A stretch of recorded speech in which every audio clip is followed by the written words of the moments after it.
Australia Fest, as you mentioned, it's a 6-month-long program which started about 5 weeks ago, and it's been run out of by the Australian government across India in 20 different cities. And tonight is one of the highlights of the whole program. We're delighted to be able to host the launch of the opening of the exhibition of Lene Makwana's work here, Constructions, which forms part of the series of events which we've got for Australia Fest, celebrating Australian creativity and culture across India. Can you tell us about your experience today's event? My experience? Yes. Well, right now I'm quite overwhelmed. So I feel very lucky to be participating in Australia Fest as part of Australia Fest, as a visual artist from Western Australia in particular, presenting contemporary arts to the Indian audience at such a prestigious gallery as the Jahangir Art Gallery. It's a true honor. So what kind of response you are getting from the people you met here?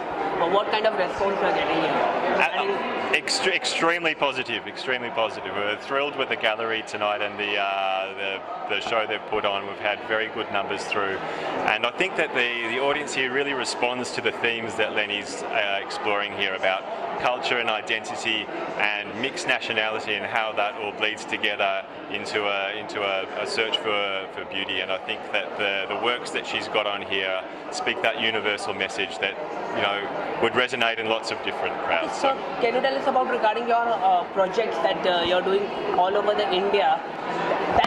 Can you explain that detail? Sure. So as I said, Australia Fest was launched in the month of September and will run through until March. It includes a wide range of different visiting Australian creative performers, including the Australian World Orchestra and the Bangara Indigenous Dance Troupe were both here in Mumbai recently.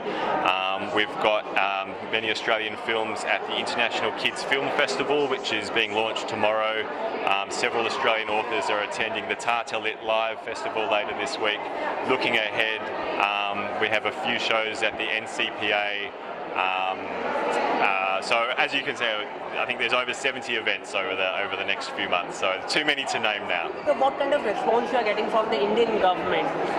Well, in a way, Australia Fest is a response to the Indian government, because in 2016 India ran a similar program in Australia called Confluence, which brought out, I think, 100 different Indian performing acts, which had shows in Sydney and Melbourne and across the country. So I think that is reflective of the growing people-to-people links between our countries, and the Confluence Festival in Australia was such a success that we realised we had to do the same here and reciprocate. This painting also helped to improve the relationship between India and Australia also, bilateral relationship. How you see this relationship? Do you think it will improve more relationship both the countries? Well, I think it's inevitable. As I said before, I think the relationship has never been stronger than it is now for all sorts of reasons. And the thing that is driving that is the people-to-people links, which we are celebrating through Australia Fest. The Indian diaspora in Australia is growing very rapidly. Already, I think 1 in 50 Australians was born in India, and a huge part of that diaspora has come up over the last 10 years. So if you look ahead 5-10 years into the future, I think the Indian culture and society will be really shaping the Australian community as well. So I think it's only going to get stronger. Thank you so much, and best of luck. Thank you. Thank you. आप देख रहे हैं सक्षम news India, सबसे पहले सबसे तेज।